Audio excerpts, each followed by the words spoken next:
Assalamualaikum warahmatullahi wabarakatuh. Kembali lagi di channel Baby Horror. Masih bersama saya Mas biasa. Kali ini saya akan melanjutkan cerita yang kemarin dengan judul Arwah Gadis yang Dinodai. Cerita ini ditulis oleh Kak Meira. Jadi buat kalian yang ingin membaca ceritanya secara langsung, kalian bisa kunjungi link dan profil yang sudah saya sertakan di deskripsi. Tanpa berlama-lama, langsung saja kita ke ceritanya. Pergi kamu pergi, kamu sudah mati. Dengan kaki yang kuseret karena Salsa terus mengikuti langkahku. Hingga tak terasa, aku telah menyusuri lantai demi lantai. Semua tamu rumah sakit juga dokter berusaha menenangkanku, namun alhasil itu semua sia-sia. Pergi kamu pergi, jangan ganggu, ucapku dengan tubuh gemetar. Angga, sadar kamu nak, sadar, lirik ibu dengan isak tangis yang terdengar menyayat. Sadar nak, sadar, kami ini orang tua kamu, ujar sosok lelaki yang tak jauh adalah bapak. Namun sangat sulit untuk aku mengendalikan diri. Pergi kau setan. Pak, bagaimana ini pak? Kenapa dengan Angga anak kita? Bapak juga tidak tahu bu. Wajah keduanya sangat kebingungan melihat keadaanku yang tak sadar. Dengan terus histeris, aku mulai memasuki lorong menuju tangga dan terus beringsut menaiki tangga. Meski dalam keadaan histeris, semua yang melihat mencoba menenangkanku. Namun, keadaan semakin keruh dan riuh. Aku seakan tak mendengar siapapun yang mengajak bicara. Hingga akhirnya, dengan langkah tertatih-tatih, melewati sebuah ruangan dan berada di sebuah balkon, aku menatap dengan penuh kekhawatiran. Maafkan aku, jangan sakiti aku. Dengan tangan bersimpuh di dada dan menatap sosok Salsa, aku terus berucap kata maaf. Teriakanku menggema, sehingga membuat orang yang sedang lulu lalang menatap ke arahku, dan histeris melihatku berdiri di atas pagar balkon yang tinggi. Entah aku berada di lantai berapa aku tak tahu. Kau harus membayar perbuatanmu. Aku puas melihat penderitaan orang-orang di sekitarmu. Dan sekarang waktunya kau menemaniku. Lihat sosok yang memakai baju warna merah, namun tak dapat dilihat oleh siapapun selain aku. Ia pun mencekik leherku hingga berdiri tepat di lantai balkon. Seketika bulir bening luruh di pipiku. Dengan 1000 penyesalan yang aku rasakan. Menyesal telah mengakhiri hidup seseorang. Menyesal telah mengecewakan orang tuaku. Maafkan aku, maafkan aku, lirihku di tengah isyak tangis dan melirik ketinggian yang begitu tertata jelas di pelupuk mata. Angga, apa yang kamu lakukan nak? Teriak ibu melihatku berdiri di atas besi yang menjadi pagar balkon. Nak, turun nak. Ini kami orang tuamu, ujar bapak dengan mata yang menahan embun. Maafkan Angga ya, Bu. Angga menyesal. Maafkan Angga tidak bisa menjadi anak yang baik untuk ibu dan ayah.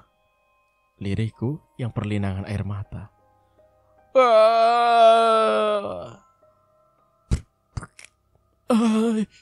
Suara riuh teriakan karena mendengar suaraku yang melengking dari atas balkon. Masih ku dengar jelas ibu teriak memanggil namaku sebelum akhirnya pandanganku benar-benar gelap. Sebelum kututup mata ini, rasanya tubuhku sudah tak bisa lagi bertahan. Sosok yang telah membawaku pergi menyambutku dengan senyumnya yang mengembang. Kebahagiaan terpancar di wajahnya. Sehingga akhirnya aku pun tak dapat lagi merasakan sakit di tubuhku. Dan aku pun meninggalkan kekecewaan dan duka mendalam pada keluarga, termasuk ayah dan ibuku. Maafkan Angga, Bu. Kalimat terakhir yang mampu kuucapkan. Dan akhirnya mataku terpejam untuk selamanya. Sudut pandang Bambang. Oke, kita ketemu di tempat gue aja, ucapku saat mengangkat telepon Angga. Aku, Rika Pandu, teman Dion dan Angga. Dan sekarang hidupku sedang rumit. Bahkan bukan hanya aku saja, Dion dan Angga pun sama. Bahkan aku hingga dikejar rasa bersalah dan berdosa. Bersalah karena menyakiti seorang perempuan dan telah menganiaya. Dosaku adalah karena telah mengakhiri hidupnya. Ya, aku memang pantas dibilang laki-laki bajingan dan pengecut setelah merasa dihantui rasa bersalah dan berdosa. Bahkan kami pun mendapat teror yang amat sempurna dan penampakan dan juga keanehan yang terjadi hingga membuatku takut. Tak berselang lama, aku pun mendapat kabar bahwa Dion telah kecelakaan. Namun saat itu, aku tak dapat menjenguknya karena aku berada di luar kota. Jah, suara seseorang menghentakkanku dari lamunan. Ya, bentar. Ada apa, Mah? Itu ada telepon. Katanya Angga kecelakaan. Apa? Kapan, Mah? Mama tidak tahu jelasnya. Lebih baik kamu cepat segera temui Angga. Dia berada di rumah sakit Melati. Baiklah, aku pamit. Aku pun beranjak, meninggalkan Mama yang memberitahu bahwa Angga telah kecelakaan. Baru tadi ia menelpon untuk menungguku di rumah. Ya, Angga akhir-akhir ini terus diganggu oleh arwah Salsa. Dan ia menghubungiku pun karena telah merasa ada bahaya mengincarnya, sehingga memutuskan untuk bertemu denganku. Namun malah mendapat kabar ia telah kecelakaan. Runyam sekali masalah ini. Apa ini ada hubungannya dengan wanita itu? Gumamku dengan sejuta pertanyaan dan gelisah yang aku rasakan. Mobil pun sampai di rumah sakit di mana Angga dan Dion berada. Aku pun langsung masuk dan menghampiri Angga. Terlihat beberapa polisi sedang menjaganya. Aku merasa heran dan aneh, hingga aku pun mau tak mau mendekat dan berniat menemui Angga. Maaf Pak, bisa saya masuk bertemu Angga? Sapaku pada ketika polisi yang sedang berjaga. Mereka pun menatapku lalu mengangguk. Silakan, namun hanya bisa dalam waktu 20 menit. Sautnya. Baik Pak. Aku pun melangkah meninggalkan ketika polisi itu yang masih menatap tajam ke arahku. Gah, sapaku saat pintu terbuka. Kenapa muka lu kecut gitu? Udah kayak asam yang dipetik, tapi gak diambil aja. Kecut. Godaku yang melihat Angga sudah seperti asam Jawa. Gue, kenapa? Itu di depan ada polisi ngapain? Tanyaku dengan debar jantung yang mulai berdetak 2 kali lebih cepat. Itu... Jangan bilang mereka tahu soal pembunuhan wanita itu kah? Ujarku dengan sedikit mendekatkan wajahku dengannya. Itu... Angga hanya menunduk dengan wajah pucatnya. Tidak usah takut. Mereka tidak akan membawa kalian ke jeruji besi. Namun kalian akan ikut denganku. Ujarnya dengan suara yang berbeda, sehingga membuatku terkejut dan mundur perlahan. Kamu? Jangan takut. Ada waktunya giliranmu. Tidak, ini tidak mungkin. Pembunuh. Kalian akan mendapat balasan yang lebih menyakitkan dariku.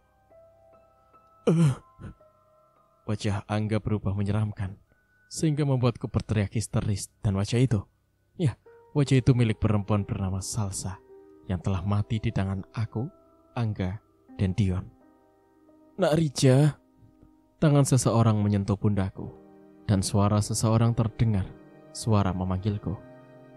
Nah, ucapnya lagi, dan aku mencoba membuka kedua tangan yang menutupi kedua mataku. Saat aku membuka mata, seketika lidahku keluh, tenggorokanku terasa tercekat, dan tubuhku bergetar hebat, menatap sosok yang berada di depanku, yang membuat aku kembali terkulai dan hampir ke lantai. Setelah aku membuka kedua tangan, terlihat 2 orang yang paling ku kenal. Mereka adalah ibu dan ayah Angga. Pak, tadi, ucapku gugup yang masih merasakan sesak melihat sosok yang sangat menyeramkan. Kamu kenapa? Maaf, Pak polisi sudah menyuruh kamu pergi. Waktu jenguk kamu sudah habis.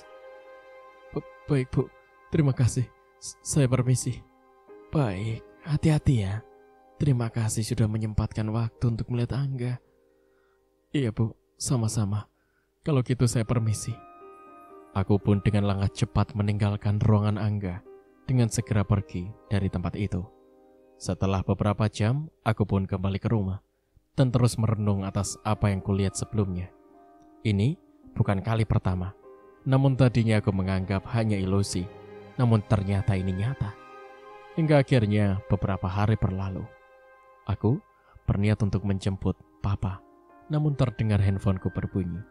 Beberapa kali bunyi kudiamkan, namun setelah itu akhirnya aku pun berhenti dan melihat siapa yang menelpon.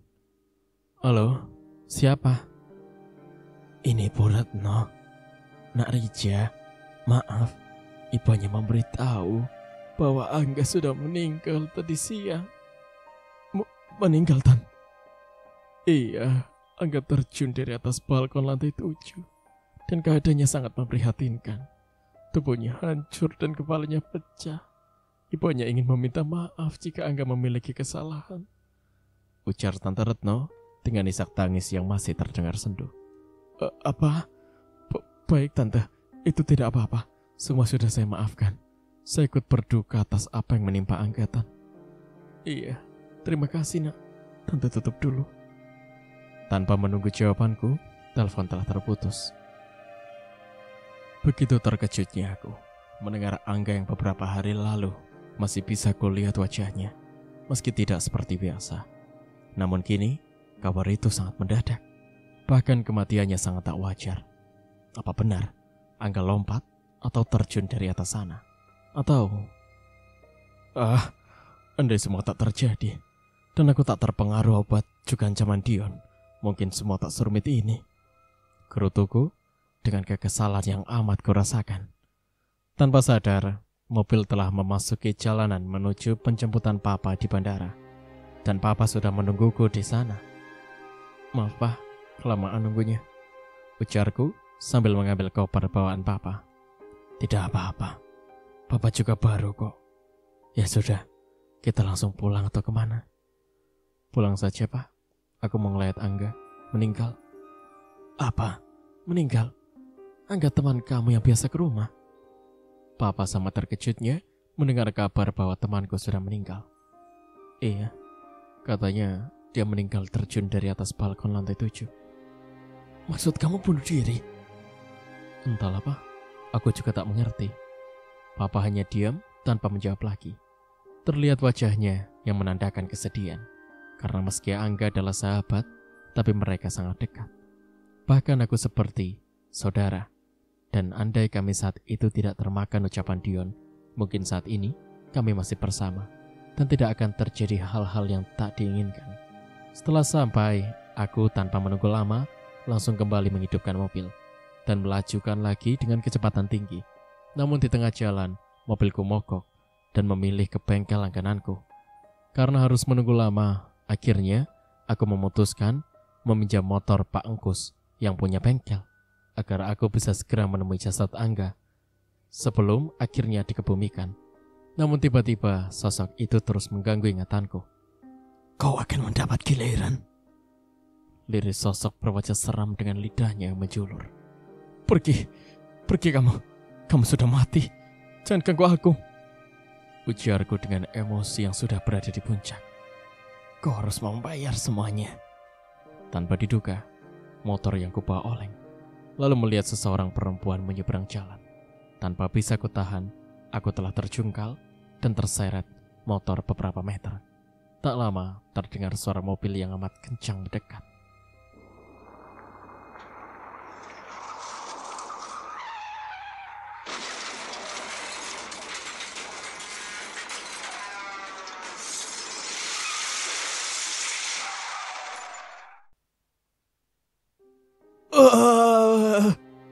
Mobil itu berhasil menabrak kendaraan yang telah mampu menyeretku. Tanpa iba, ia lari tanpa peduli keadaanku. Jalanan yang amat ramai berubah macet karena kecelakaan yang menimpaku. Terdengar riuh orang-orang berdatangan. Aku hanya bisa terdiam merasakan rasa sakit dan perih di area vital. Darah terasa hangat terus mengucur dari kepala yang terkena gesekan aspal dan rasanya sudah tak berbentuk lagi. Ya Allah, kasihan banget itu, wajahnya hancur, sama bagian area sana sepertinya juga parah, ucap seseorang warga yang melihat keadaanku yang sudah tak beraturan. Iya ya, Itu mobilnya yang menabrak juga lari, dan sudah dikejar 2 orang yang melihat kejadiannya tadi, timbal yang lainnya. Namun tidak lama, tiba-tiba terdengar suara seseorang yang datang. Sepertinya aku pernah tahu, namun entah siapa dia. "Maaf Bu, ini kecelakaan kenapa?" tanya seorang perempuan pada salah satu warga. "Itu Mbak, sepertinya dia mabuk, jadi membawa kendaraannya oleng, ditambah ditabrak kendaraan lain, dan kendaraannya malah kabur." "Iya, kasihan banget. Aku sepertinya pernah melihatnya, tapi..." Terdengar suara perempuan itu berucap meski tak terlalu jelas.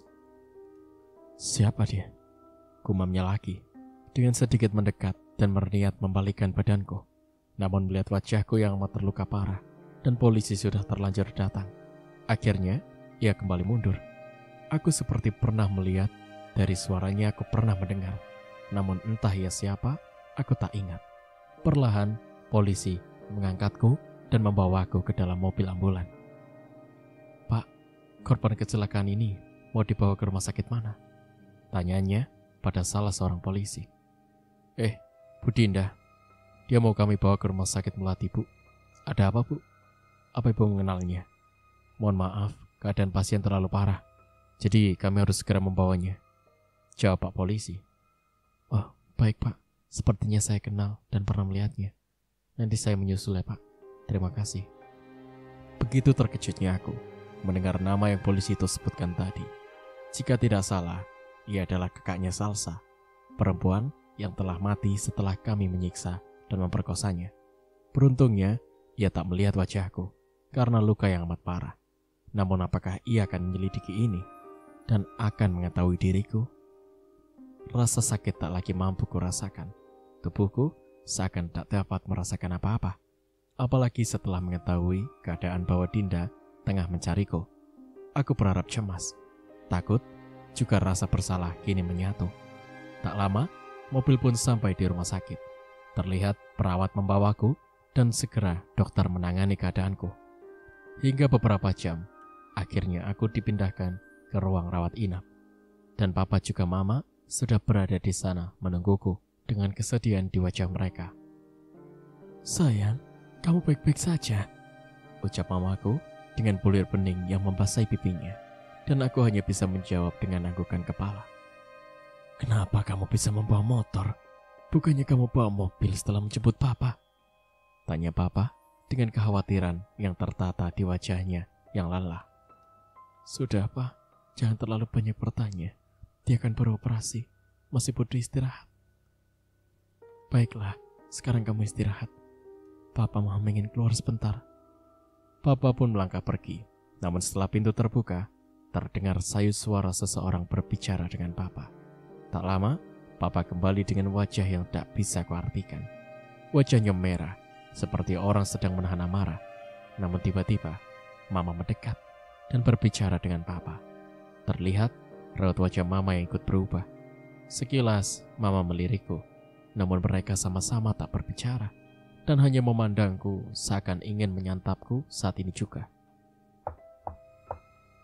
Suara ketukan pintu terdengar, dan terlihat papa dan mama terburu-buru membukanya. Kulihat sedikit dari celah seperti dari seorang polisi yang tengah berbicara dengan mereka. Seketika, jantungku berdebar lebih kencang. Aku takut bahwa mereka akan membawaku dan menangkapku. Aku takut orang tuaku mengetahui apa yang telah kulakukan.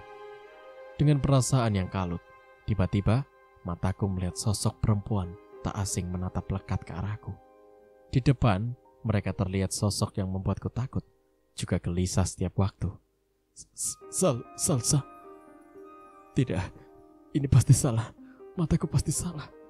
Kukucek kedua mataku, lalu berniat melihat kembali keadaan di depan sana. Jangan bunuh aku. Aku mohon maafkan aku. Seketika, mama dan papa menghampiriku. Begitupun ketika polisi yang tadi mengobrol dengan orang tuaku. "Rija, kamu kenapa nak?" tanya mama. "Mohon maaf, keadaan saudara Rija sama persis seperti saudara Angga dan Dion. Sepertinya mereka lah pembunuh Ibu Salsa, dan penyelidikan sudah menyimpan bukti bahwa saudara Rija ikut terlibat." Jelas Pak Polisi berbadan gemuk pada Mama dan Papa. Ini tidak mungkin. Ini tidak mungkin kan, Pak? Ujar Mama dengan wajah yang sudah dipenuhi bulir bening yang tengah luruh di pipinya. Katakan, Nak. Katakan bahwa ini tidak benar. Kamu tidak mungkin melakukan hal sekecil itu kan, sayang? Timpal Mama lagi, yang membuat hatiku semakin teriris. Aku hanya bisa menunduk, tanpa bisa menjawab pertanyaannya. Hatiku bimbang. Aku takut jika mereka mengetahui aku telah membunuh, bahkan memperkosa dan menyiksa seorang wanita, Mama pasti akan sangat terluka. Katakan, Nak. Katakan dengan jujur sama Bapak. Apa yang sebenarnya terjadi hingga polisi menangkap dan menjadikanmu sebagai tersangka? Cecar Papa dengan wajah menyorotkan sejuta kekecewaan. Iya, Pak. Ucapku lalu menangis dengan sejadi-jadinya, merasakan penyesalan dan rasa bersalah, juga rasa berdosa pada orang tua. Maksud kamu? Iya, Pak. Ma, Rica telah membuat nyawa seseorang perempuan melayang karena pengaruh obat juga minuman, dan juga terlalu takut akan ancaman Dion. Ujarku dengan wajah menatap sendu pada kedua orang yang sangat berarti bagiku. Astaga, ucap Papa. Kenapa kamu bisa berbuat seperti itu, Nak? Apa salah dan dosa kami? Ucap ibuku dengan tubuh yang lunglai dan jatuh ke tanah. Tenang, Ma. Tenang. Kita bicarakan ini baik-baik. Jika anak kita salah, maka dia harus bertanggung jawab atas kesalahannya. Tapi, Pak, sudah. Lebih baik sekarang Mama istirahat dulu. Terlihat kedua orang yang sangat kusayangi kecewa dengan perbuatanku. Sungguh aku sangat membuat mereka terluka. Aku menyesal. Maafkan Rica, Pak. Maafkan Rica. Lirihku dengan menangkupkan tangan di dada. Namun sepertinya mereka amat kecewa, sehingga hanya diam tanpa berbicara apapun. Mohon maaf, Pak, Bu. Mulai saat ini saudara Rica berada dalam pengawasan kami. Jika keadaannya sudah membaik, maka nanti dia akan kami bawa ke rumah sakit tahanan.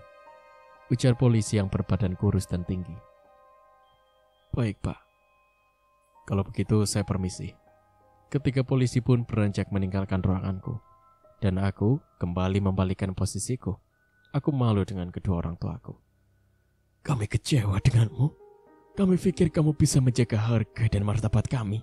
Namun ternyata kamu malah mencoreng wajah kami dengan kebiadabanmu. Ujar Papa, lalu pergi meninggalkanku yang masih membuku dengan menghadap tembok. Dengan keras Papa membanting pintu ruanganku, tanpa memikirkan tamu-tamu dan pasien di sebelahnya, karena rasa kecewanya mungkin membuatnya seperti sekarang ini. Sudut pandang Dinda. Sejak kepulanganku dari kantor, aku langsung menuju rumah sakit. Banyak instruksi yang membuatku semakin tegang. Sebelum sampai ke kantor, aku sempat berpapasan dengan korban kecelakaan. Aku seperti pernah melihatnya. Namun karena wajahnya terluka parah, jadi aku sulit untuk mengenalinya. Setelah selesai mengerjakan tugas kantor, sebagai pengganti adikku, pemegang perusahaannya, dan juga butiknya, aku harus ekstra dengan pikiranku yang masih bercampur dengan keadaan. Selepas pulang dari kantor, aku berniat menemui korban kecelakaan yang kutemui tadi pagi. Aku berpikir ia adalah salah satu teman Dion juga, karena saat kecelakaan itu terjadi, sosok Salsa berada di sana. Namun sesampainya di rumah sakit, kulihat ruangan Angga telah ramai dengan pengunjung rumah sakit. Juga polisi sudah banyak berjaga, sehingga aku berniat menanyakan apa yang sedang terjadi di sana. Permisi, Pak. Sapaku pada polisi yang sedang berjaga di depan ruangan Angga. Bu Dinda, ada apa, Bu? Ini ada apa, Pak? Kok di ruangan ini ramai sekali? Tanyaku penasaran. Ini, Bu, Tuan Angga telah meninggal dengan cara terjun dari atas balkon lantai 7. Apa? Meninggal? Terjun dari atas balkon? Iya, Bu. Keadaannya sangat memprihatinkan. Tubuhnya hancur dan kepalanya pecah. Sekarang sedang ditangani dokter. Boleh saya masuk untuk melihatnya, Pak? Boleh, Bu. Silakan. Aku pun membuka handle pintu. hendak masuk melihat jasad Angga. Namun sesaat menghampiri, tiba-tiba tercium bau amis darah yang sangat menguar di seluruh ruangan. Dan tangis kedua orang tuanya menjadi nyanyian pilu di ruangan ini. Sesaat ku dekati dan kulihat, sungguh alangkah terkejutnya aku melihat keadaan jasad Angga yang begitu membuatku bergidik. Astaga, ucapku sontak membuat Tante Retno dan Pak Rijal menoleh padaku. "Mau apa kamu kesini? Belum puas kamu? Melihat anakku meninggal dengan cara seperti ini?" Mataku menyipit mendengar ucapan Tante Retno. "Apa maksud Tante?" "Karena adikmu, anak saya seperti ini. Dasar wanita pembawa sial," ucapnya, namun segera ditepis oleh Om Rijal. "Cukup Tante, keluarga saya tidak mengenal Anda, bahkan mengenal anak Anda yang bajingan. Adik saya adalah korban kebiadaban anak kalian. Tanpa salah dan dosa, ia memperkosa, menyiksa juga membunuhnya," ucapku dengan tangan menunjuk wajah keduanya. Hati berniat melihat kondisinya malah mendapat hinaan dari mereka. "Sekarang, kalian merasakan apa yang keluarga saya rasakan? Kehilangan orang yang paling berarti dalam hidup kalian. Harusnya keluarga saya yang menyalahkan kalian, karena anak kalian, Salsa, meninggal dalam keadaan yang mengenaskan." Timbalku lagi, dadaku semakin bergemuruh. Aku mencoba menahan emosiku sebelumnya, karena aku yakin mereka akan mengerti saat aku mengusut lewat hukum. "Pergi kamu, saya tidak menerima kamu di sini. Pergi." "Bu, cukup Bu. Ini bukan tempat dan waktunya berdebat. Sudah, ini sudah jelas kesalahan anak kita. Jadi jangan ibu terus menyalahkan orang lain," hardik Om Rijal dengan wajah sendunya dan mencoba membuat istrinya mengerti. "Kenapa Bapak malah membela perempuan pembawa sial itu? Kenapa?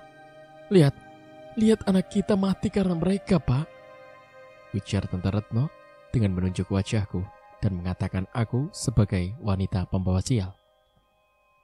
"Bukan saya pembawa sial, tapi anak Anda. Bahkan bukan hanya anak Anda yang bajingan, juga dengan dirimu. Kamu wanita tapi berhati batu. Ingat baik-baik, kau akan mendapatkan gilirannya.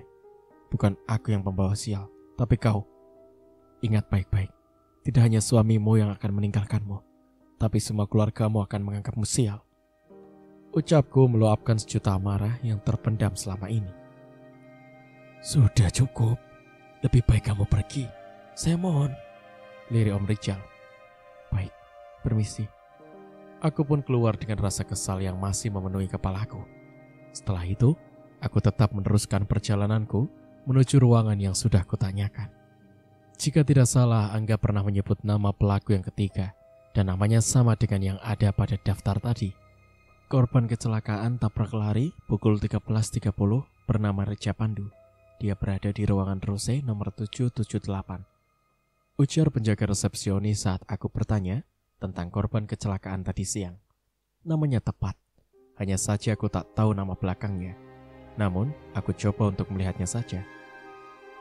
Setelah sampai, aku lihat di balik celah pintu. Kulihat setengah wajahnya yang diperban, dan aku mengenal wajah yang terlihat jelas itu. Meski hanya sebelah, namun aku masih mengingatnya dengan jelas. Setelah melihat itu, aku kembali pada polisi yang menjadi pemegang kasus kematian adikku. Dan akhirnya, polisi dengan cermat langsung menuju ruangan yang kuberitahu. Aku mengekor dan mengiringi ketika polisi, hingga berada di depan ruangan tersebut. Aku berdiri paling belakang. "Permisi Pak," ucap Pak Joko, polisi berbadan gemuk. "Iya, ada apa ya Pak?" ucap seorang laki-laki, kisaran 35 tahun. Kulirik ke dalam saat pintu terbuka. "Mohon maaf, apa benar anak Bapak bernama Rija?" "Iya Pak, kenapa?" "Mohon maaf, saudara Rija kami tahan karena telah memperkosa dan membunuh seseorang gadis bernama Salsa. Dan apa benar Angga dan Dion teman saudara Rija?"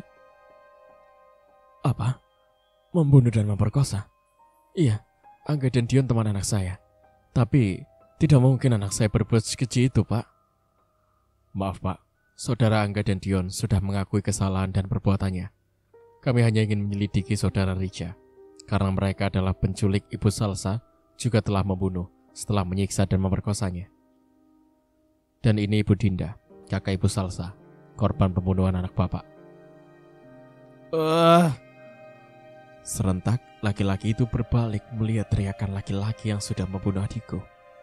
Aku dan polisi tetap diam. Kami saling pandang saat melihat keadaan yang sama terjadi pada laki-laki yang sedang berbalut kain perban. Dinda tidak salah menduga jika orang yang telah menyakiti adiknya menimpa kecelakaan yang berupa sama. Selain Dion dan Angga, Rija pun kecelakaan dan mengalami luka yang parah. Mulai saat ini, saudara Rija menjadi tahanan. Dan meski dia berada di rumah sakit, ia tetap berada dalam pengawasan kami. Ucap polisi yang bernama Wisnu dan diangguki oleh Pak Joko. Mereka hanya terdiam dan menatap sendu pada pria yang tengah menangis memohon iba pada orang tuanya. Kau akan merasakan lebih dari apa yang kau lakukan terhadap adikku, pakik Dinda dengan tatapan tajam pada sosok pria yang tengah berbalut kain perban. Dinda dan ketiga polisi beranjak meninggalkan ruangan Rija. Tanpa mengucap sepatah kata, Dinda langsung pergi meninggalkan ketiga polisi yang tengah menjaga di sepanjang kamar rawat. Dalam keadaan pikirannya yang gusar, tanpa sengaja, Dinda melihat Isma dan Vita tengah duduk dengan raut wajah yang terlihat gelisah. Dengan hati penasaran, Dinda mencoba mendekat. Isma, kalian di sini? Sapa Dinda dengan kening sedikit mengkerenyit. Dinda, kamu di sini? Jawab Isma, terlihat terkejut. Vita yang melihat kehadiran Dinda. Iya, kamu ngapain di sini? Dengan wajah juteknya, Dinda bertanya, dengan melirik Vita yang terlihat salah tingkah. Lagi nunggu Hendra, Din. Hendra kecelakaan. Sudah hampir 2 minggu dia koma, dan keadaannya masih memburuk. Saud Isma dengan wajah sendu. Lalu kamu ngapain di sini? Tanya Dinda pada Vita. Aku lagi. Dia nemenin aku, karena Ajeng sibuk mengurusi kantor. Jadi dia yang di sini menunggu. Potong Isma dan membuat Dinda semakin geram, namun mencoba menahannya. Oh, semoga cepat pulih ya, dan tidak terjadi apa-apa. Jangan sampai menyusul Angga. Sinis Dinda dengan tatapan penuh kebencian pada 2 perempuan di hadapannya. Maksud kamu apa? Vita menatap tajam Dinda dengan sedikit emosi. Ups, aku lupa kalau ada pelakor di sini. Tapi sepertinya takdir tidak berkehendak pada kamu deh. Ya, semoga saja Salsa juga memberi pelajaran untuk pengkhianat seperti kamu. Seketika wajah Vita berubah setelah Dinda mengucapkan nama Salsa. Raut ketakutan begitu kentara terlihat oleh Dinda.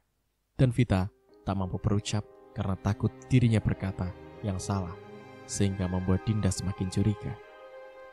Sudah Dinda, ini salahku, bukan salah dia. Tolong, jika kamu hanya membuat keributan, lebih baik kamu pergi. Usir Isma. Tanpa kamu suruh pun, aku akan pergi. Dinda pun melangkah pergi meninggalkan Isma dan Vita yang masih menyimpan rasa khawatir. Isma takut Dinda akan membalas kekecewaan adiknya, dan Vita khawatir jika Dinda akan mengetahui perbuatan yang telah ikut andil dalam penculikan Salsa. Sejak bertemu, Dinda bertanya-tanya dengan keadaan Hendra. Kenapa hingga ia kecelakaan dan mengalami koma? Yang Dinda tahu, jika pasien hingga mengalami koma adalah terlalu parahnya kecelakaan, dan biasanya itu terjadi pada saat hati pikirannya sedang kacau. Jadi terjadilah kekurangan kesadaran sehingga membuatnya semakin lemah dan semakin membuat kondisinya memburuk. Selama di perjalanan, Dinda tidak mengeluarkan suara. Pikirannya dipenuhi banyak pertanyaan dan banyak hal yang terjadi sehingga membuatnya sedikit tertekan. Dalam waktu 1 jam, Dinda telah sampai di halaman rumahnya. Terlihat Rian dan Siska sedang duduk dan mengobrol dengan seorang wanita. Ngapain kamu di sini, Din? Tanya Dinda setelah sesaat turun dari mobil. Enggak apa-apa kok, cuma lagi kangen sahabat aja. Tapi sayang, sejak kepergian Salsa semua berubah, ujar Dina dengan wajah menunduk. Sudah, Din, anggap saja Salsa masih ada di sekitar kita. Memang tanpa dia di rumah juga terasa sepi. Namun Tante merasa Salsa masih selalu bersama kita. Liris Siska dengan kelopak matanya yang mulai memanas dan mengembun. Sudah, ini bukan sinetron yang harus terus-terusan larut dalam cerita kesedihan. Lebih baik berdoa biar Salsa diberikan tempat terbaik. Saud Dinda dengan suara sedikit meninggi, lalu beranjak masuk dengan wajah ketusnya. Maaf ya Tante, Dina jadi membuat Tante dan Mbak Din mengingat Salsa lagi. Tidak apa-apa, wajar toh, kan kamu sahabat Salsa, ujar Siska yang masih didengar oleh Dinda dengan samar. Aku tahu kalian kehilangan Salsa, tapi setidaknya kalian bisa bantu agar semua pelaku pembunuhan itu segera tertangkap. Aku pun sama, rumah ini sepi tanpa Salsa, batin Dinda yang masih berdiri di balik pintu. Dinda pun melangkah menuju kamarnya dengan perasaan dan banyak pertanyaan yang masih menjadi misteri. Ditambah yang terjadi seperti teka-teki yang sulit untuk dipecahkan. Dan semakin berusaha mengusut, semakin sulit dan berbelit suasana dan keadaan. Sudut pandang Vita. Sejak malam di mana aku telah berbagi rasa dengan Hendra, kupikir semua akan baik-baik saja dan berjalan seperti yang kuharapkan. Namun setelah malam itu, rupanya Hendra memaksaku untuk kembali ke kota, dan dengan terpaksa aku mengikutinya. Namun alih akan mendapatkan dirinya, rupanya harapanku tak seperti yang kuinginkan. Setelah sesampainya di rumah sakit, Hendra malah berdebat dengan Isma, sehingga membuatnya pergi meninggalkanku. Dan pada saat kembali, kondisinya sudah dalam keadaan yang sangat memprihatinkan. Bahkan sudah seminggu lebih, ia belum juga terbangun dari komanya. Fit, suara seseorang membuatku tersentak dari lamunan. Iya mbak, jawabku. Rupanya Isma memanggil dan duduk di sampingku. Kamu dari tadi mbak panggil, kenapa? Jangan melamun terus. Vita hanya khawatir mbak sama Mas Hendra. Sudah seminggu lebih ini, ia belum juga sadar. Apa dokter tidak memberitahu sampai kapan ia akan sadar? Entahlah, dokter hanya mengatakan bahwa kondisi Hendra masih belum pulih. Dokter juga bilang keadaannya seperti ini mungkin karena perasaan Hendra sebelumnya berada dalam kepedihan yang amat dalam. Namun Mbak berharap ada kebaikan untuknya dan memberikan kesempatan. Isma menjeda ucapannya, lalu tarik nafas dan membuangnya dengan kasar. Mbak akan lakukan yang terbaik untuknya. Selama ini Mbak belum bisa memberikan ia apapun, dan selalu ia yang memberikan Mbak segalanya. Timbalnya lagi. Oh iya, jangan terlalu memikirkan ucapan Dinda kemarin ya. Ini salah Mbak, karena telah memaksa Hendra. Ujarnya lagi dan lagi, membuatku semakin sesak. Aku pikir Isma tidak akan berucap kata-kata yang seakan membuat hatiku merasa panas. Namun ternyata aku malah berada dalam jerat seperti ini. Iya mbak, gak apa-apa, sautku. Vita, boleh mbak bertanya? Kata Isma dengan menatap tajam manik mataku. Tanya apa mbak? Apa benar kamu bersahabat dengan Salsa? Apa Dinda tidak berbohong dengan foto yang ia tujukan waktu itu? Itu adalah foto kamu bersama Salsa, kekasih Hendra. Ucap Isma yang semakin membuatku merasa risih saat mendengar nama Salsa. Itu Vita. Permisi bu, mohon maaf, kata dokter Tuan Hendra sudah sadar. Kata-kataku terpotong karena mendapati seorang perawat yang memberitahu bahwa Hendra sadar dari koma. Apa? Yang benar sus, bisa saya masuk? Isma menerobos perawat dan masuk ke dalam ruangan. Dokter mengatakan bahwa kondisinya masih sangat kurang baik. Namun menit kemudian terdengar kabar jika Hendra telah siuman. Boleh bu. Isma dan aku pun dengan terburu-buru memasuki ruangan Hendra. Namun sesaat sampai di dalam ruangan, alangkah terkejutnya kami melihat keadaan kondisi Hendra yang berubah. Terlihat Hendra sedang senyum sambil mengucap nama seseorang. Aku akan melamar kamu, Salsa sayang. Kita akan menikah dan memiliki banyak anak. Ucap Hendra dengan senyum yang tak lepas dari sudut bibirnya. membuatku merasakan sesak dalam dada mendengar perkataan yang ia ucapkan. "Hendra," panggil Isma, namun Hendra hanya menoleh dan kembali pada semula tanpa menjawab panggilan Isma. "Mas," panggilku setelah menatap Isma. "Mas, ini aku Vita." Namun panggilanku sama sekali tak dianggap olehnya dan membuatku kesal. "Sayang Salsa, kamu cepat kembali. Aku akan segera melamar kamu. Ya." Lagi, ucapan Hendra terdengar sangat merdu di telingaku, sehingga membuat amarahku mempuncak. "Mas, ini aku Vita, bukan Salsa. Salsa sudah mati. Dia sudah mati." Tanpa terduga, kemarahanku membuat Hendra dan Isma menoleh. "Vita, cukup," herdik Isma. Seketika membuat aku terdiam. "Kamu siapa? Berani sekali kamu menyebut nama calon istriku sudah mati. Kurang ajar sekali. Kamu tidak lihat Salsa sudah ada di sini?" ucap Hendra, membuat mulutku menganga. Dan Isma pun memandang Hendra dengan lekap. "Hendra, lebih baik kamu sekarang istirahat ya. Jangan banyak pikiran dulu. Kamu baru sembuh," ujar Isma, berusaha membuat Hendra tenang. "Kamu fit, lebih baik kamu keluar," timpal Isma, menatap aku dengan penuh kekesalan. Isma pun mengikuti langkahku dan meninggalkan Hendra dengan keadaan yang seperti orang tidak sadar. Ingatannya hanya menuju pada Salsa, sehingga membuat Isma dan aku merasa ada yang aneh dengan Hendra saat ini. Aku dan Isma duduk dengan perasaan gelisah. Sesak sekali mendengar perkataan Hendra ketika mengucapkan kata sayang untuk Salsa, meski Salsa sebenarnya telah tiada.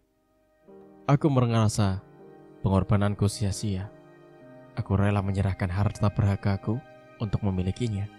Namun sekarang keadaan seakan membuatku merasa kecewa. Sungguh aku teringat akan ucapan Dinda saat itu. "Sepertinya takdir tidak berkehendak kepadamu. Semoga lekas sembuh. Jangan sampai mengalami hal serupa dengan Angga," bisik Dinda saat bertemu denganku tempo hari. Kata-kata yang terus terngiang membuatku semakin merasa kesal. Sungguh, andai aku bisa, aku akan membuat hal serupa kepadanya. "Vita," ujar Isma, membuatku tersentak dari dalamnya lamunan. Iya Mbak, kenapa?" sautku terkejut. "Mbak mau menemui dokter, mau menanyakan soal Hendra." "Baik Mbak." Isma pun melenggang pergi hendak bertemu Dokter Rudi, dokter yang merawat Hendra selama ia di rumah sakit ini. Hampir selama 1 jam aku menunggu, duduk terdiam melihat orang-orang lalu lalang. Tiba-tiba Isma kembali dengan wajah sendu. "Kenapa Mbak? Apa Mas Hendra baik-baik saja?" tanya aku. "Ia tidak baik-baik saja keadaannya." Isma menggantung ucapannya. Terdengar hembusan nafas kasar yang ia buang secara perlahan. "Kenapa Mbak?" kataku lagi. "Ia mengalami depresi. Kesadarannya terpengaruh akibat benturan kepala yang terlalu keras." Aku hanya melongo mendengar penuturan Isma. Laki-laki yang membuang nafas kasar lalu melanjutkan ucapannya. "Ia sedikit lupa hal-hal yang mungkin terkait dengan ingatannya, dan mungkin hanya Salsa yang berada dalam ingatannya saat ini. Sebisa mungkin kamu jaga ucapanmu saat bertemu. Ingatan dia hanya berada di masa lalunya," tuturnya lagi, membuat hatiku semakin panas. Tanganku mengepal sangat geram. Kenapa? Lagi-lagi Salsa, selalu Salsa dan Salsa, padahal wanita itu sudah mati. Batinku. Isma beranjak meninggalkanku dan kembali ke ruangan Hendra. Hatiku terasa perih, dan jika mengingat malam sebelum kembali ke kota, aku merasa semua akan baik-baik saja. Aku hanya termenung, merasakan perasaan yang tak tentu aku rasakan selama bertahun-tahun berharap Hendra menjadi milikku. Namun hasilnya, ia hanya selalu memikirkan Salsa. Setelah mengetahui Angga dan Richa mengalami kecelakaan dengan keadaan yang sama, Dion mengalami depresi berat, sehingga mengalami gangguan kesadaran yang membuatnya semakin histeris. Pada saat yang sama, Rosa dan Rudy tengah mencari keberadaan Dion. Keluarga Richa pun mengalami hal yang sama. Siska dan Bondan pun sedang menyusuri seluruh rumah sakit guna mencari Richa. Bu Siska, ibu juga di sini?" sapa Rosa saat melihat Siska sedang berjalan menyusuri rumah sakit. Iya Bu Rosa, kami sedang mencari Rija, jawab Siska, Ibu Rija. Loh, kok kebetulan sekali, saya juga sedang mencari Dion Bu. Dion juga menghilang dari ruang rawatnya. Mereka saling pandang mendengar penjelasan Rosa. Hilangnya Dion dan Rija membuat Rosa dan Siska semakin khawatir. Kalau begitu, kita cari sama-sama. Siapa tahu mereka sedang bertemu, ujar Bondan melirik semuanya. Dan mereka pun bersama-sama mencari keberadaan Dion dan Rija. Tanpa mereka sadari, Dion dan Rija pergi tanpa seorang pun yang tahu. Sesuatu terjadi kepada mereka dan pastinya susah untuk difikir oleh nalar. Sudah hampir berjam-jam mereka menyusuri setiap sudut rumah sakit. Namun tidak ada tanda kehadiran Dion dan Rija di sana. Semakin membuat Siska terisak mengingat keadaan Rija masih sangat membutuhkan perawatan total. Begitupun Rosa, ia sudah terseduh lebih dulu. Keadaan Dion dan Rija sama-sama dalam keadaan tidak baik-baik saja. Mereka takut terjadi sesuatu pada Rija dan Dion. Pak, gimana ini? Dion sama sekali tidak ditemukan, lirih Rosa di tengah isak tangisnya. Iya Pak, gimana keadaan Rija sekarang? Kita sudah mencarinya kemana-mana, tapi tidak ketemu juga, timpal Siska yang sama sedih dan khawatirnya. Kedua wanita yang sama-sama menjatuhkan bulir bening mengetahui hilangnya anak mereka tanpa jejak. Bahkan tidak ada satu suster pun penghuni rumah sakit yang melihat mereka. Sabar, Ma. Rija pasti ketemu. Dia pasti baik-baik saja. Saud Bondan berusaha menenangkan Siska, juga menyembunyikan rasa khawatir dari istri dan juga sahabatnya. Iya, Ma. Bondan benar. Kita harus sabar. Mungkin mereka sedang mencari angin dan berusaha memperkuat keadaan, timpal Rudi dengan sama khawatirnya yang coba disembunyikan. Kalian ini memang dasar laki-laki tidak tahu jika menjadi seorang ibu itu bagaimana. Bagaimana kita bisa sabar? Anak kita hilang. Bagaimana bisa mereka mencari angin dalam keadaan yang masih seperti itu? Rija dan Dion tidak bisa berjalan, bahkan bergerak bebas, hardik Siska dengan melepaskan pelukan dari suaminya. Loh, kok jadi marah sih, Ma? Saud Bondan. Sudahlah. Memang kalian ini tidak bisa mengerti perasaan perempuan. Ayo Siska, lebih baik kita cari anak kita tanpa mereka, sambung Rosa dengan cepat menggandeng tangan Siska dan meninggalkan dua laki-laki yang masih membeku dan saling tatap. Apa ada yang salah dengan sikap kita, Ruth? Tanya Bondan. Entahlah, saya tidak mengerti. Tapi memang aneh, mereka hilang sampai tak diketahui siapapun, jawab Rudi dengan mengangkat kedua pundaknya. Sudah, jangan banyak mikir. Lebih baik kita kejar istri kita.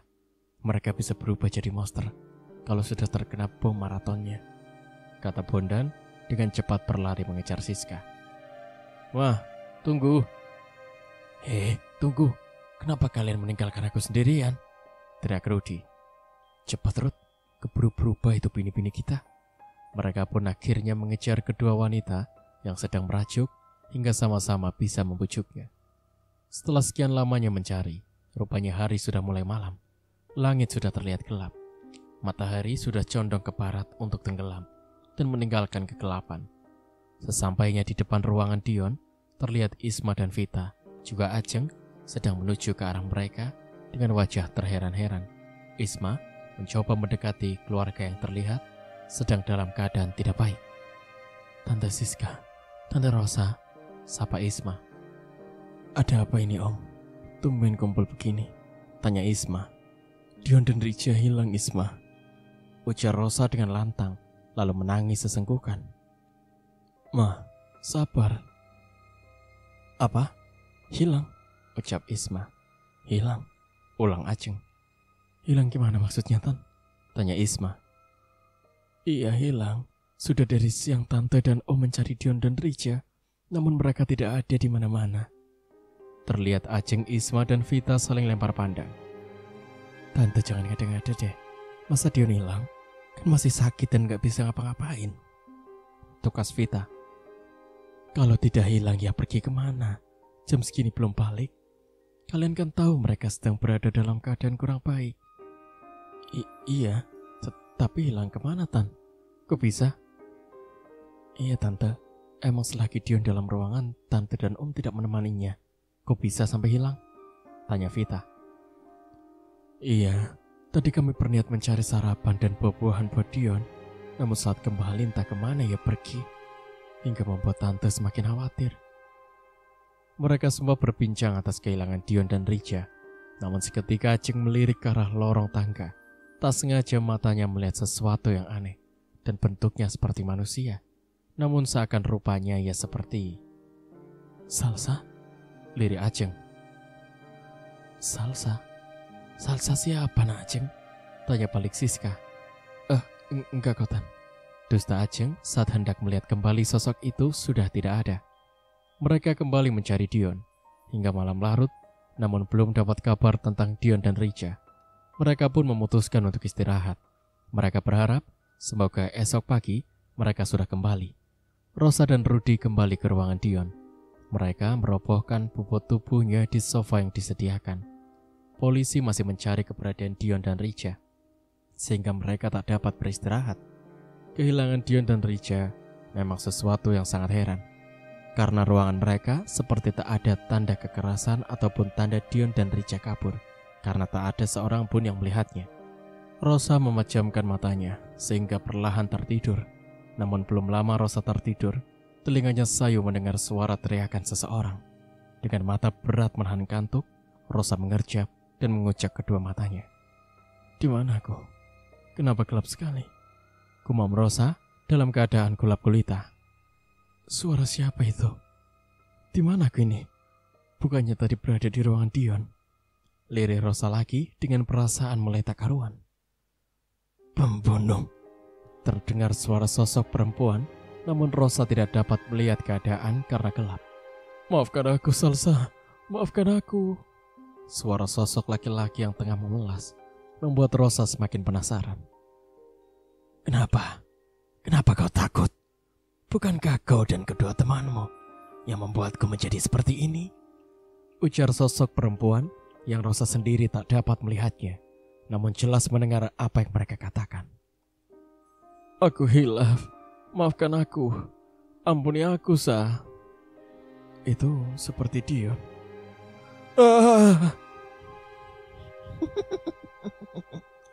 Kalian harus merasakan apa yang aku rasakan. Dion, kamu di mana, nak? Ini mama, sayang. Panggil Rosa. Salsa, tante mohon maafkan Dion, sayang. Ampuni dia. Melas Rosa memohon kemaafan Salsa. Tidak semudah itu. Kau sendiri yang tak memberiku alasan. Permohonanku, kala itu hanya sebuah nyanyian bagi kalian. Kau menyiksa dan memperkosaku. Hingga setelah kalian puas, kau membuangku begitu saja. Hardik sosok Salsa membuat kedua bola mata Rosa membulat dan mulutnya menganga mendengar yang dikatakan oleh Salsa. Tanpa hati kalian mengoyak tubuhku dan meninggalkanku. Apa pantas aku memaafkan iblis? Hah? Timpalnya lagi. Membuat Rosa mendengar tak dapat berkata-kata. Hatinya seakan teriris mendengar pernyataan yang baru saja didengar olehnya. Bibirnya serasa terkunci dan tubuhnya bergetar. Kalimat demi kalimat yang dilontarkan oleh sosok Salsa membuat Rosa terdiam. Kau dan kedua temanmu akan mendapat gilirannya. Bahkan Vita pun akan mendapatkan balasannya setimpal. Sambungnya lagi. Dion, sayang, ini mama, nak. Salsa, tolong biarkan Dion pergi. Biarkan hukum yang menanggung perbuatannya, sayang. Tante mohon. Hening. Tak ada jawaban. Bahkan suara teriakan Dion pun seakan menghilang. Dion, sayang. Tanpa terasa, kedua bibir Rosa ada yang menepuk, sehingga matanya mengerjap. Papa? Mata Rosa celingukan melihat sekitar. Mama kenapa? Kenapa teriak-teriak? Tanya Rudy. Mama bermimpi, Pak. Mimpi? Mimpi apa, Ma? Rudy mengernyit. Mama bermimpi Dion tengah bersama Salsa. Salsa akan membalas perbuatan anak kita, Pak. Salsa tidak mau memaafkan anak kita, Pak. Rosa menangis sesenggukan. Terlihat kekhawatirannya dari raut wajahnya. Rudy tak mengatakan satu kalimat pun. Ia memeluk Rosa, berusaha membuatnya tenang dan menguatkan apapun yang akan terjadi. Terdengar suara ketukan pintu. Isma pun ikut masuk dan terlihat Vita ikut serta. Isma menatap Rosa heran karena wajahnya yang sembab. "Om, Tante kenapa?" tanya Vita. "Pergi kamu, dasar wanita tak tahu diri. Pergi kamu," pekik Rosa dengan wajah merah padam. Rahangnya mengeras sehingga terdengar gertakan gigi-giginya. Rosa amat marah saat melihat Vita. "Loh, maksud Tante apa?" tanya balik Isma. "Tante kenapa kau ngomong gitu sama Vita?" saut Vita yang merasa heran dengan perilaku Rosa. Rosa tak menjawab. Ia membuang muka dengan bulir bening yang terus membasahi kedua pipinya. Isma membawa Vita keluar dari ruangan Dion. Seketika Rosa pun kembali tenang. Terlihat kegelisahan di wajah Rudy akan sikap Rosa pada Vita. Tidak biasanya ia bersikap seperti sekarang kepadanya. Vita berteman dengan Dion sejak mereka satu angkatan di luar negeri dan kembali pada jarak yang tak berbeda jauh. Dion dan Rija merasakan sakit yang amat di sekujur tubuhnya. Dion dan Rija mengalami hal yang amat tak terduga.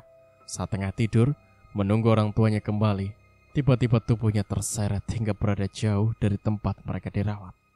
Sesekali, Dion dan Rija melirik keseluruhan. Entah mereka berada di mana, namun keadaannya sangat lembab dan panas. Suara Rija mengerang, terdengar memilukan di telinga Dion. "Ja, lu kenapa, Ja?" Hening, tidak ada jawaban. Dion mencoba mencari jalan keluar, namun keadaan gelap tak sedikit pun bisa melihat, membuat Dion sedikit kesusahan sehingga tak bisa kemana-mana. Hembusan angin menerpa tubuhnya. Seketika, tengkuknya merasa bergidik dan bulu kuduknya berdiri. Tanpa apa-apa, luka di kakinya seakan ada yang meremas, sehingga Dion merasakan kesakitan yang amat sangat. Peluh di tubuhnya bercucuran. "Apa sakit ini sebanding dengan sakit yang kalian berikan kepadaku?" ucap sosok seorang wanita. Tiba-tiba keadaan berubah menjadi terang. Mereka sedang berada di tengah hutan dan berpinggirkan jurang. Kamu, lirih Dion. Dengan wajah yang memucat, tubuh bergetar dan keringat dingin bercucuran. "Apa kabar?" Jangan sakiti aku, Sa. Ampuni aku," melas Dion. Salsa tersenyum, senyum yang tak dapat diartikan oleh Dion. Dengan baju yang berwarna merah, Salsa terlihat sangat indah. Namun keindahannya kini tak bisa membuat rasa takut di sekujur tubuh Dion menghilang. "Kenapa? Kau takut?" Dion menggeleng. Salsa mengangkat Dion sehingga berdiri. Dengan tubuhnya yang masih bergetar, Dion berusaha berdiri tertatih di atas satu kaki. Salsa melangkah menjauh, namun setelah beberapa meter, Salsa memutarbalikkan badannya. Seakan jantung Dion terloncat dan matanya hendak keluar melihat sosok Salsa yang berubah menjadi menyeramkan. Tubuhnya yang dipenuhi oleh borok dan ribuan belatung. Wajahnya hancur dengan kulit yang mengelupas, serta bola matanya yang bolong. Mulut Dion seakan terkunci dan suaranya tercekat. Bahkan tubuhnya pun tak dapat bergerak. Melihat sosok menyeramkan melangkah mendekatinya. Dengan kuku yang panjang, hendak menyentuh pipi Dion. Dengan tatapan memelas, Dion berderaikan air mata. Namun sedikit pun tak ada dapat mengubah dendam yang telah membara di hati Salsa. "Kau takut? Ini tidak akan sakit. Sama seperti yang kau lakukan kepada aku saat itu," ujar sosok Salsa yang hendak menggores pipi Dion dengan kuku panjangnya. Aku mohon, maafkan aku," lirik Dion terpatah. Satu goresan mendarat di wajah Dion. Darah segar yang merah kental mengucur dari lukanya. Bau amis menguar menyatu dengan bau busuk dari sosok Salsa. Sakit? Sepertinya tidak. Salsa pun menatap Dion dengan wajah hancurnya. Terlihat Dion yang amat ketakutan melihat sosok yang amat menyeramkan di depan wajahnya. Bau busuk dan bau amis menyatu dan menusuk rongga hidung. Tangan Salsa mencekal leher Dion. Dengan kuku tajamnya, yang runcing, Salsa terus menghunuskan kuku-kukunya. Cerita pun bersambung. Nantikan kelanjutan ceritanya di part berikutnya. Terima kasih. Wassalamualaikum warahmatullahi wabarakatuh.